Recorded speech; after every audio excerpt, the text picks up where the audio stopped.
Hello friend, नमस्कार। मैं सुमन। आज हम बताने वाले हैं कि सरकारी नौकरी की आप तैयारी करते हैं तो सरकारी नौकरी की तैयारी करते हैं तो आपको मतलब कौन कौन बुक पढ़ना चाहिए और किस तरीका से आपको मतलब तैयार होना चाहिए और क्या क्या पढ़ना चाहिए, क्या क्या टॉपिक आपको कंप्लीट करना चाहिए। तो देखिए, आपको जैसे मतलब आपका मतलब हर सब्जेक्ट मजबूत करना पड़ेगा। सबसे पहला बात है कि हर सब्जेक्ट आपको मजबूत करना पड़ेगा। जैसे मेन मेन टॉपिक आप पकड़िए, जैसे मैथ और एक रीजनिंग हो गया। मैथ और रीजनिंग तो मजबूत रखिए ही।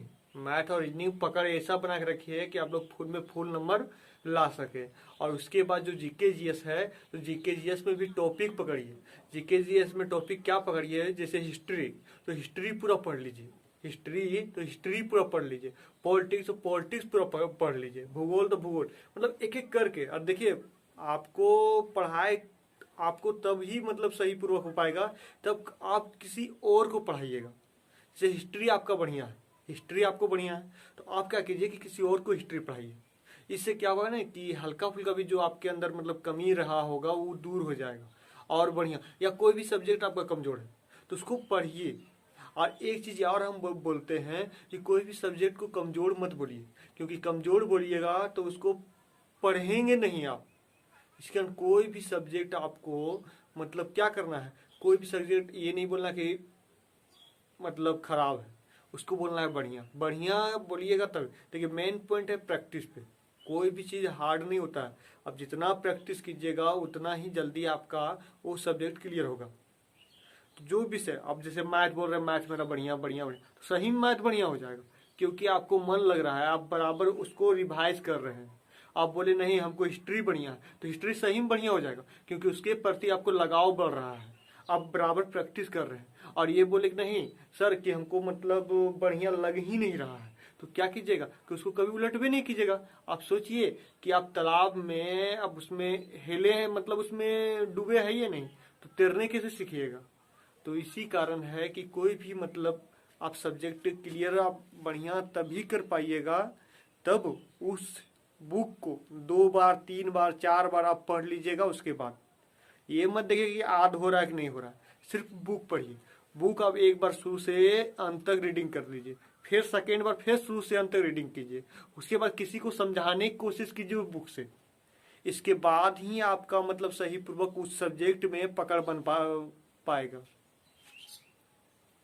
और हम मतलब कोई भी जैसे मैथ हो रीजनिंग हो, ये सब प्रैक्टिस पे है। जितना प्रैक्टिस कीजिएगा उतना ही अच्छा होगा। और रहा बात जीके जीएस का, तो जीके जीएस भी प्रैक्टिस के। अब जितना प्रैक्टिस कीजिएगा, कोई भी जैसे जीके जीएस में क्या होता है, टॉपिक पढ़ना पड़ता है। जैसे आप हिस्ट्री पकड़े, पूरा हिस्ट्री आपको पढ़ना पड़ेगा। उसके बाद ही आपको हिस्ट्री पढ़ने में मन लगने लगेगा। हिस्ट्री के एक टॉपिक पढ़िएगा, उसके बाद ही आपको मन लगने लगेगा। उसके बाद फिर देखिए हिस्ट्री, फिर टॉपिक पढ़ने के बाद फिर बहस कीजिए, दोस्तों में बहस कीजिए, या कहीं भी जाते हैं ग्रुपिंग कीजिए, या जैसे भी लॉकडाउन में घर में है तो मोबाइल कॉल, मोबाइल से मतलब बात कीजिए। उसके अलावे अब हम बोलते हैं जैसे साइंस हो गया, साइंस पढ़िए, एनसीईआरटी का बुक ले लीजिए, उसको पढ़िए नॉर्मल से नॉर्मल। आपको प्रैक्टिस करना पड़ेगा। अब जितना प्रैक्टिस कीजिएगा, मेन पॉइंट याद ही रखिए कि कोई भी चीज़ हार्ड नहीं होता है। अब जितना प्रैक्टिस कीजिएगा उतना ही बढ़िया आप कर पाइएगा। देखिए, तो आप लोग को एग्जाम का मतलब तैयारी करना है कोई भी सरकारी नौकरी का, तो सबसे पहला पकड़ बनाइए मैथ, जिसके लिए आर एस अग्रवाल आप पढ़ लिए सही पूर्वक शॉर्टकट में, जैसे इकाई अंक दहाई अंक प्रयोग करके पढ़ना पड़ेगा। आपको पूरा विद्वान नहीं बनना है, सिर्फ ऐसा वो बनना है आपको कि क्वेश्चन देखे तो आंसर लाने का तरीका आपको मालूम हो कि तुरंत आंसर ला दे। क्योंकि एग्जाम में कभी भी 30 सेकेंड बहुत मायने रखता है एक क्वेश्चन के लिए। और जीके जीएस हो गया, तो जीके जीएस आप क्या कीजिए कि पर डे अपना एक रूटीन बना लीजिए 1 या 2 घंटा का, कि 2 घंटा हमको पर डे मतलब रूटीन एक अपना बनाइए ही। हर सब्जेक्ट का रूटीन बनाइए कि इतना घंटा हमको ये पढ़ना है, इतना घंटा हमको ये पढ़ना है, इतना घंटा हमको ये पढ़ना है। तो जैसे साइंस का हो गया, साइंस का पढ़िए। सगे टॉपिक आपको कौन नौकरी लेना है तो मैथ और रीजनिंग पूरा पकड़ बनाइए। उसका बाद हो गया जीके जीएस और साइंस भी, है ना। ये मैथ रीजनिंग जीके जीएस और साइंस, ये चारों पकड़ बना लिए तो आराम से कोई ना कोई नौकरी हो जाएगा। तो क्योंकि देखिए बहुत सारा बच्चे जैसे क्या होता है नहीं, कोई बोलते हैं नहीं सर मेरा मैथ बहुत बढ़िया है, कोई बोलते नहीं सर मेरा जीके जीएस बहुत बढ़िया है। तो जानते हैं उनके अंदर एक मन में बैठा जाता है कि नहीं मेरा मैथ बढ़िया है ना, कि जीके जीएस बढ़िया नहीं है, तो जीके जीएस का बुक पढ़ ही नहीं रहा है। और किसी का मन में बैठ जाता नहीं मेरा जीके जीएस बढ़िया है और मैथ खराब है, तो क्या हो रहा है कि मैथ का ऊपर प्रैक्टिस कर ही नहीं रहा है, वो सिर्फ बोल रहा है। तो बोलना छोड़िए, प्रैक्टिस कीजिए।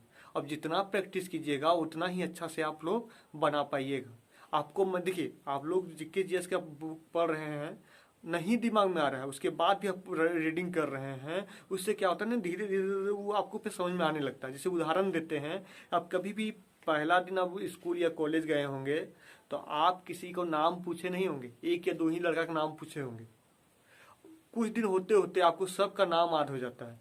आप भीड़ मेला में जा रहे हैं, कोई आपको गाली दे दिए या तो ठेल दे, तो बराबर के लिए याद रहता है आपको कि उस लड़का ने, हम वहाँ मेला गए थे, बूढ़ा भी हो जाएगा तब वो याद रहेगा नहीं कि वहाँ मेला देखने गए थे, कि वहाँ हमको बिना मतलब की गरिया दी, या घर वाला या कोई भी रिलेशन वाला कुछ वैसा वर्ड बोल दे तो बराबर याद रहे, क्योंकि उसको पर आप जोर देते। तो इससे ही जीके जीएस है, आपको जोर देते हैं तो पूरा बढ़िया से उसको मतलब हो जाएगा।